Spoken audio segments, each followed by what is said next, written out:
आगे बढ़ते हुए भारत के लिए आज का दिन बहुत महत्वपूर्ण है। बीते 7 वर्षों में देश की स्वास्थ्य सुविधाओं को मजबूत करने का जो अभियान चल रहा है, वो आज से एक नए चरण में प्रवेश कर रहा है और ये सामान्य चरण नहीं है, ये असामान्य चरण है। आज एक ऐसे मिशन की शुरुआत हो रही है जिसमें भारत की स्वास्थ्य सुविधाओं में क्रांतिकारी परिवर्तन लाने की बहुत बड़ी ताकत है। साथियों, 3 साल पहले पंडित दीनदयाल उपाध्याय जी की जन्म जयंती के अवसर पर पंडित जी को समर्पित आयुष्मान भारत योजना पूरे देश में लागू हुई थी।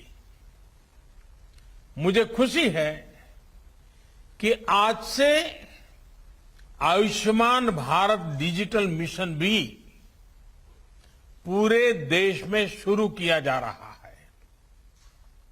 ये मिशन देश के गरीब और मध्यम वर्ग के इलाज में होने वाली जो दिक्कतें हैं, उन दिक्कतों को दूर करने में बहुत बड़ी भूमिका निभाएगा। टेक्नोलॉजी के माध्यम से मरीजों को पूरे देश के हजारों अस्पतालों से कनेक्ट करने का जो काम आयुष्मान भारत ने किया है, आज उसे भी विस्तार मिल रहा है, एक मजबूत टेक्नोलॉजी प्लेटफॉर्म मिल रहा है। साथियों, आज भारत में जिस तरह टेक्नोलॉजी को गुड गवर्नेंस के लिए, गवर्नेंस सुधारने का एक आधार बनाया जा रहा है, वो अपने आप में जन सामान्य को एम्पावर कर रहा है। यह अभूतपूर्व है। डिजिटल इंडिया अभियान ने भारत के सामान्य मानवी को डिजिटल टेक्नोलॉजी से कनेक्ट करके देश की ताकत अनेक गुना बढ़ा दी है। अब हम भलीभांति जानते हैं, हमारा देश गर्व के साथ कह सकता है 130 करोड़ आधार नंबर, 118 करोड़ मोबाइल सब्सक्राइबर्स, लगभग 80 करोड़ इंटरनेट यूजर, करीब 43 करोड़ 43 करोड़ जनधन बैंक खाते, इतना बड़ा कनेक्टेड इंफ्रास्ट्रक्चर दुनिया में कहीं नहीं है। ये डिजिटल इंफ्रास्ट्रक्चर राशन से लेकर प्रशासन तक हर एक को तेज और पारदर्शी तरीके से सामान्य भारतीय तक पहुंचा रहा है। यूपीआई के माध्यम से कभी भी, कहीं भी डिजिटल लेन देन में आज भारत दुनिया में अपनी पहचान बना रहा है। अभी देश में जो ई रूपी वाउचर शुरू किया गया है, वो भी एक शानदार पहल है। साथियों, भारत के डिजिटल समाधानों ने कोरोना से लड़ाई में भी हर भारतीय को बहुत मदद की है। एक नई ताकत दी है। अब जैसे आरोग्य सेतु ऐप से कोरोना संक्रमण के फैलते हुए रोकने में एक सजगता लाना, जागृति लाना, पूरी परिस्थितियों को पहचानना, अपने आसपास के परिसर को जानना, इसमें आरोग्य सेतु ऐप ने बहुत बड़ी मदद की है। उसी प्रकार से सबको वैक्सीन, मुफ्त वैक्सीन, इस अभियान के तहत भारत आज करीब करीब 90 करोड़ वैक्सीन डोज लगा पाया है और उसका रिकॉर्ड उपलब्ध हुआ है, सर्टिफिकेट उपलब्ध हुआ है। तो इसमें कोविन का बहुत बड़ा रोल है। रजिस्ट्रेशन से लेकर सर्टिफिकेशन तक का इतना बड़ा डिजिटल प्लेटफॉर्म दुनिया के बड़े बड़े देशों के पास नहीं है। साथियों, कोरोना काल में टेली मेडिसिन का भी अभूतपूर्व विस्तार हुआ है। ई संजीवनी के माध्यम से अब तक लगभग 1.25 करोड़ रिमोट कंसल्टेशन पूरे हो चुके हैं। ये सुविधा हर रोज देश के दूर सुदूर में रहने वाले हजारों देशवासियों को घर बैठे ही शहरों के बड़े अस्पतालों के बड़े बड़े डॉक्टरों से कनेक्ट कर रही है। जाने माने डॉक्टरों की सेवा आसान हो सकी है। मैं आज इस अवसर पर देश के सभी डॉक्टरों, नर्सेस और मेडिकल स्टाफ का हृदय से बहुत आभार व्यक्त करना चाहता हूं। चाहे वैक्सीनेशन हो, कोरोना के मरीजों का इलाज हो, उनके प्रयास कोरोना से मुकाबले में देश को बड़ी राहत दे पाए हैं, बहुत बड़ी मदद कर पाए हैं। साथियों, आयुष्मान भारत पीएम जय ने गरीब के जीवन की बहुत बड़ी चिंता दूर की है। अभी तक 2 करोड़ से अधिक देशवासियों ने इस योजना के तहत मुफ्त इलाज की सुविधा का लाभ उठाया है और इसमें भी आधी लाभार्थी हमारी माताएं हैं, हमारी बहनें हैं, हमारी बेटियां हैं। ये अपने आप में सुकून देने वाली बात है, मन को संतोष देने वाली बात है। हम सब जानते हैं हमारे परिवारों की स्थिति। सस्ते इलाज के अभाव में सबसे अधिक तकलीफ देश की माताएं बहनें ही उठाती हैं। घर की चिंता, घर के खर्चों की चिंता, घर के दूसरे लोगों की चिंता में हमारी माताएं बहनें अपने ऊपर होने वाले इलाज के खर्च को हमेशा टालती रहती है, लगातार टालने की कोशिश करती है। वो ऐसा ही कहते हैं, नहीं हाँ ठीक हो जाएगा, नहीं अब ये तो एक दिन का मामला है, नहीं ऐसे ही एक पुड़िया ले लेंगे तो ठीक हो जाएगा। क्योंकि मां का मन है ना, वे दुख झेल लेती है, लेकिन परिवार पर कोई आर्थिक बोझ आने नहीं देती है। साथियों, जिन्होंने आयुष्मान भारत के तहत अभी तक इलाज का लाभ लिया है या फिर जो उपचार करा रहे हैं, उनमें से लाखों ऐसे साथी हैं जो इस योजना से पहले अस्पताल जाने की हिम्मत ही नहीं जुटा पाते थे, टालते रहते थे, वो दर्द सहते थे, जिंदगी की गाड़ी किसी तरह खींचते रहते थे। लेकिन पैसे की कमी की वजह से अस्पताल नहीं जा पाते थे। इस तकलीफ का एहसास ही हमें भीतर तक झकझोर देता है। मैं ऐसे परिवारों से मिला हूं इस कोरोना काल में, और उसके पहले ये आयुष्मान की जब जो लोग सेवाएं लेते थे, कुछ बुजुर्ग ये कहते थे कि मैं इसलिए उपचार नहीं कराता था क्योंकि मैं अपने संतानों पर कोई कर्ज छोड़ करके जाना नहीं चाहता था।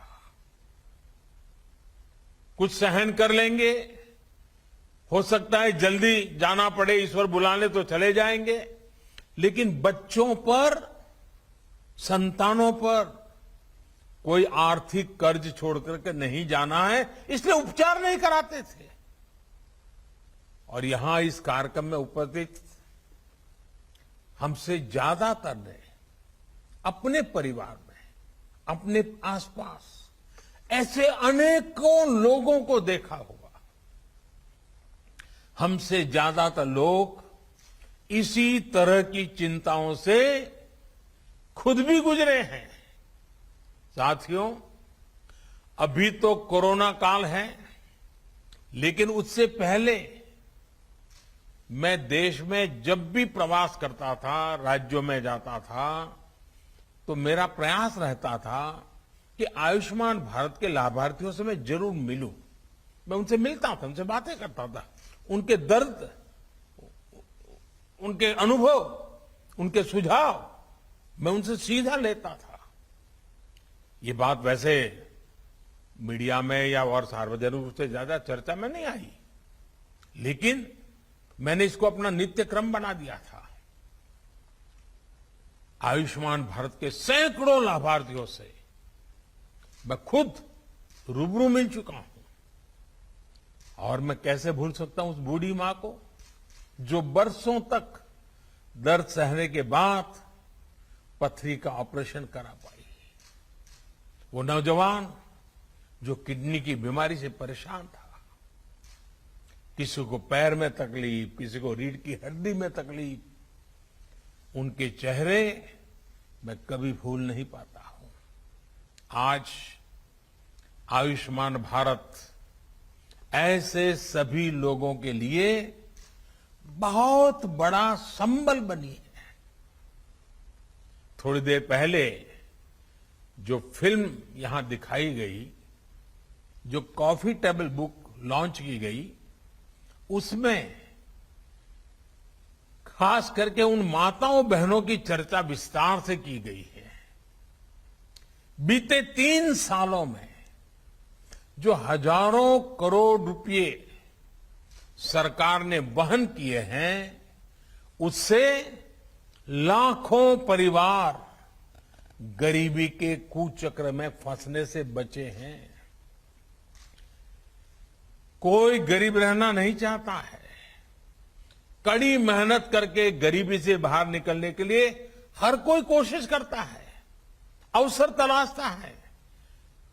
कभी तो लगता है कि हां बस अब कुछ ही समय में गरीबी से बाहर आ जाएगा, और अचानक परिवार में एक बीमारी आ जाए तो सारी मेहनत मिट्टी में मिल जाती है।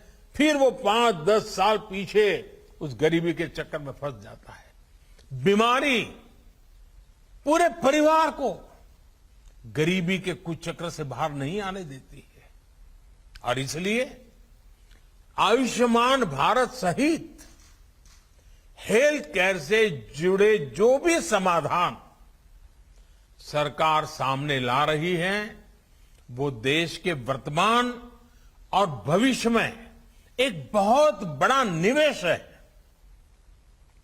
भाइयों और बहनों, आयुष्मान भारत डिजिटल मिशन अस्पतालों में प्रक्रियाओं को सरल बनाने के साथ ही ईज ऑफ लिविंग भी बढ़ाएगा।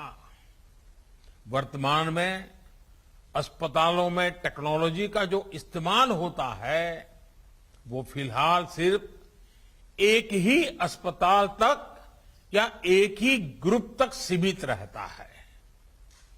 नए अस्पताल या नए शहर में जब मरीज जाता है तो उसको फिर से उसी प्रक्रिया से गुजरना पड़ता है। डिजिटल हेल्थ रिकॉर्ड्स के अभाव में उसको सालों साल से चली आ रही फाइलें लेकर चलना पड़ता है। इमरजेंसी की स्थिति में तो ये भी संभव नहीं होता है। इससे मरीज और डॉक्टर दोनों का बहुत सा समय भी बर्बाद होता है, परेशानी भी ज्यादा होती है और इलाज का खर्च भी बहुत अधिक बढ़ जाता है। हम अक्सर देखते हैं कि बहुत से लोगों के पास अस्पताल जाते समय उनका मेडिकल रिकॉर्ड ही नहीं होता। ऐसे में जो डॉक्टरी जो परामर्श होता है, जांच होती है, वो उसको बिल्कुल जीरो से शुरू करनी पड़ती है, नए सिरे से शुरू करनी पड़ती है। मेडिकल हिस्ट्री का रिकॉर्ड न होने से समय भी ज्यादा लगता है, खर्च भी बढ़ता है और कभी कभी तो उपचार कॉन्ट्राडिक्टरी भी हो जाता है। और हमारे गांव देहात में रहने वाले भाई बहन तो इस वजह से बहुत परेशानी उठाते हैं। इतना ही नहीं, डॉक्टरों की कभी अखबार में एडवर्टाइजमेंट तो होती नहीं है। कानों कान बात पहुंचती कि फलाने डॉक्टर अच्छे हैं, मैं गया था तो अच्छा हुआ। अब इसके कारण डॉक्टरों की जानकारी हर किसी के पास पहुंचेगी भी, हाँ कौन ऐसे बड़े बड़े डॉक्टर हैं, कौन इस विषय के जानकार है, किसके पास पहुंचना चाहिए, नजदीक में कौन है, जल्दी कहां पहुंच सकते हैं, सारी सुविधाएं। और आप जानते हैं, और मैं और एक बात कहना चाहूंगा, इन सभी नागरिकों को इस तरह की परेशानी से मुक्ति दिलाने में आयुष्मान भारत डिजिटल मिशन बड़ी भूमिका निभाएगा। साथियों, आयुष्मान भारत डिजिटल मिशन अब पूरे देश के अस्पतालों के डिजिटल हेल्थ सॉल्यूशंस को एक दूसरे से कनेक्ट करेगा। इसके तहत देशवासियों को अब एक डिजिटल हेल्थ आईडी मिलेगी। हर नागरिक का हेल्थ रिकॉर्ड डिजिटली सुरक्षित रहेगा। डिजिटल हेल्थ आईडी के माध्यम से मरीज खुद भी और डॉक्टर भी पुराने रिकॉर्ड को जरूरत पड़ने पर चेक कर सकता है। यही नहीं, इसमें डॉक्टर, नर्स, पैरामेडिक्स जैसे साथियों का भी रजिस्ट्रेशन होगा। देश के जो अस्पताल है, क्लिनिक है, लैब्स हैं, दवा की दुकानें हैं, ये सभी भी रजिस्टर होगी। यानी ये डिजिटल मिशन हेल्थ से जुड़े हर स्टेक होल्डर को एक साथ एक ही प्लेटफॉर्म पर लाएगा। साथियों, इस मिशन का सबसे बड़ा लाभ देश के गरीबों और मध्यम वर्ग को होगा। एक सुविधा तो ये होगी कि मरीज को देश में कहीं पर भी ऐसा डॉक्टर ढूंढने में आसानी होगी जो उसकी भाषा भी जानता है, समझता है और उसकी बीमारी के उत्तम से उत्तम उपचार का वो अनुभवी है। इससे मरीजों को देश के किसी कोने में भी उपस्थित स्पेशलिस्ट डॉक्टर से संपर्क करने की सहूलियत बढ़ेगी।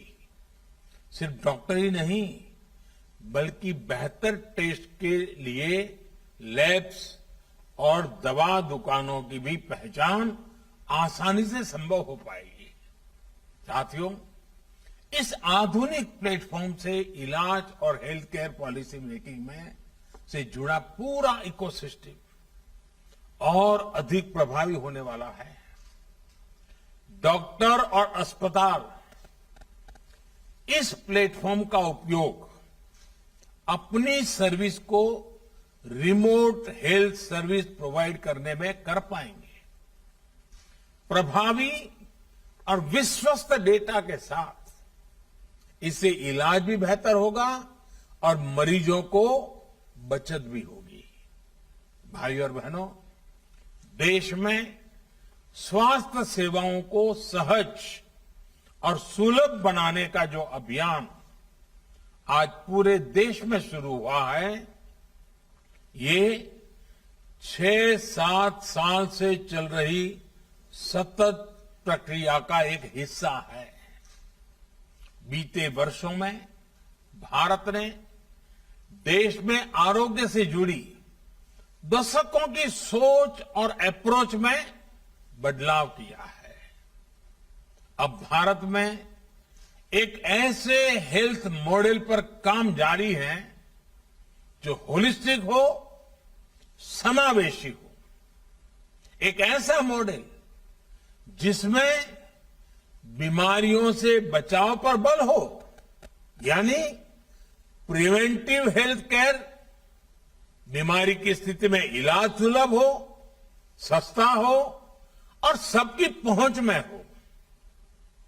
योग और आयुर्वेद जैसी आयुष की हमारी पारंपरिक चिकित्सा पद्धति पर बल हो।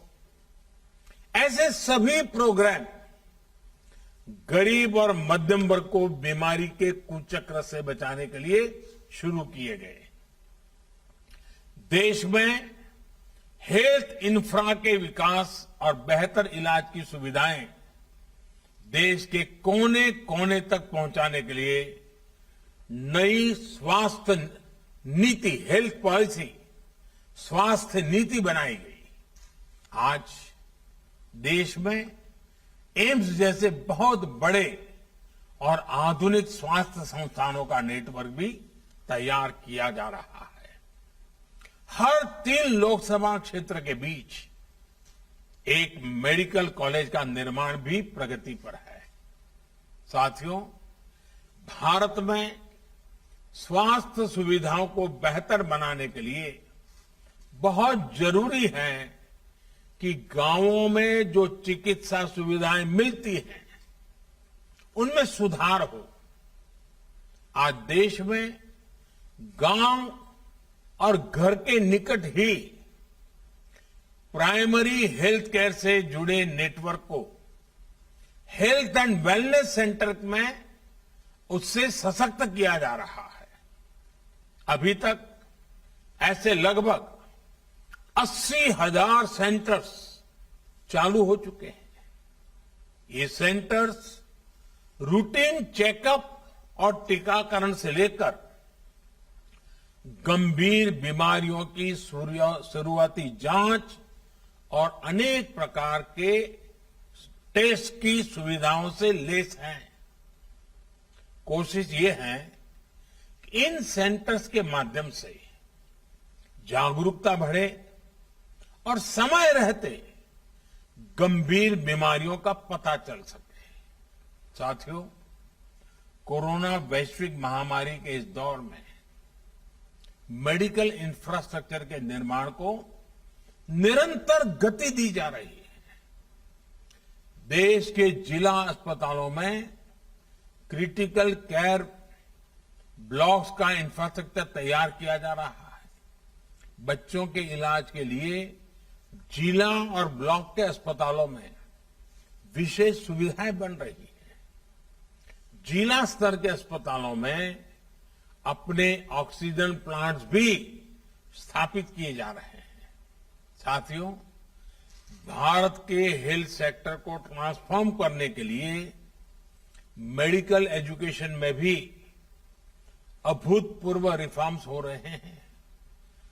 7-8 साल में पहले की तुलना में आज अधिक डॉक्टर्स और पैरामेडिकल मैन पावर देश में तैयार हो रही है। सिर्फ मैन पावर ही नहीं, बल्कि हेल्थ से जुड़ी आधुनिक टेक्नोलॉजी, बायोटेक्नोलॉजी से जुड़ी रिसर्च, दवाओं और उपकरणों में आत्मनिर्भरता को लेकर भी देश में मिशन मोड पर काम चल रहा है।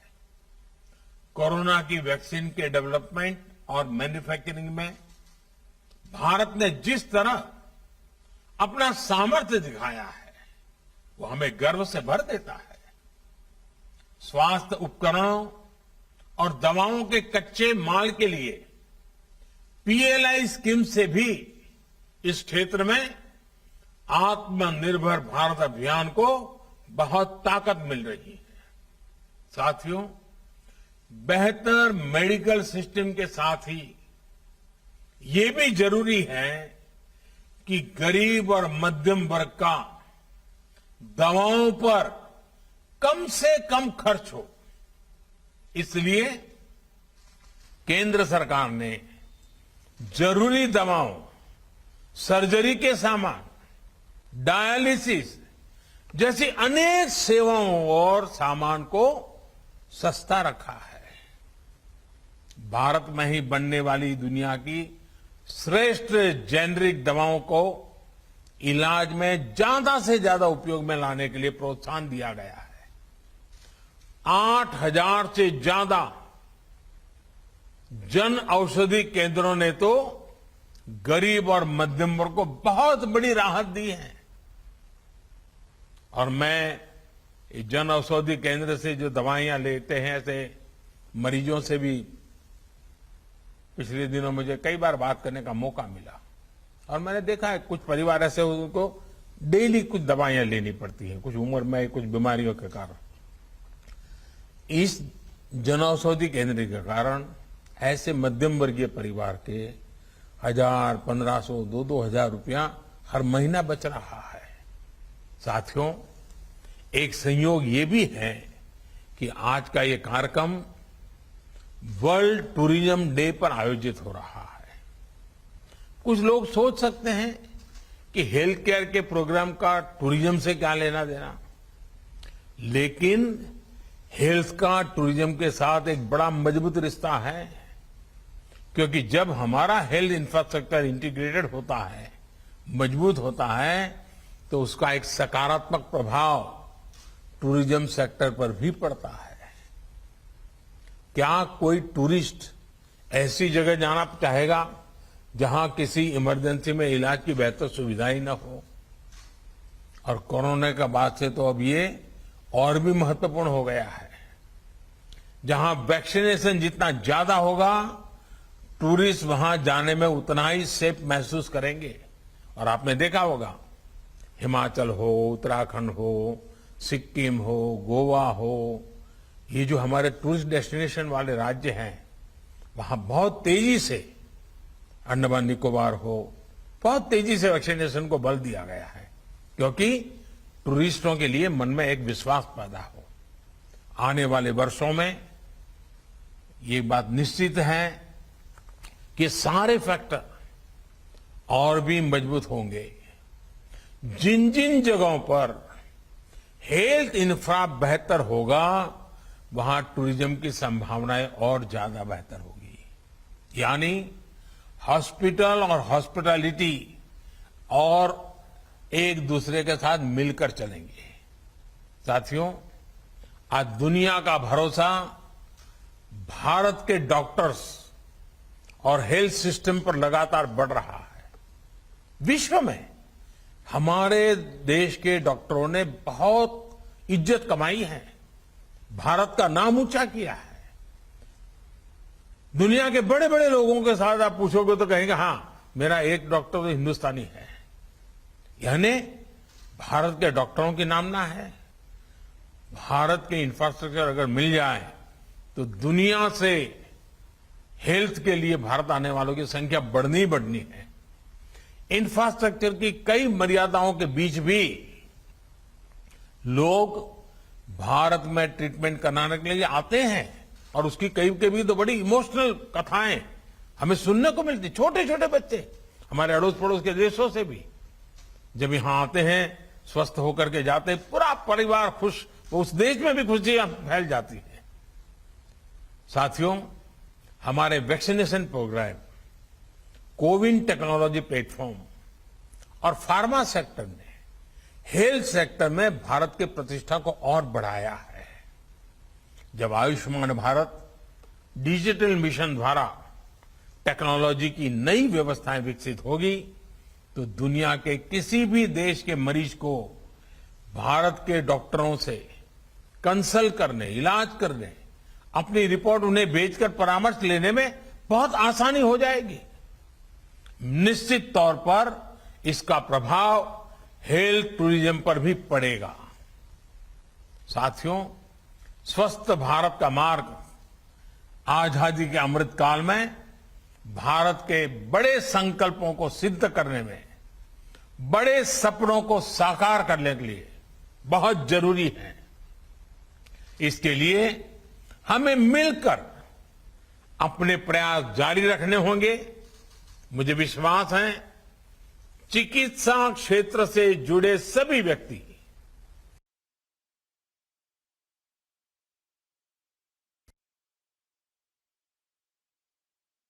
को तेजी से आत्मसात करेंगे। एक बार फिर आयुष्मान भारत डिजिटल मिशन के लिए मैं देश को बहुत बहुत शुभकामनाएं देता हूं। बहुत बहुत धन्यवाद।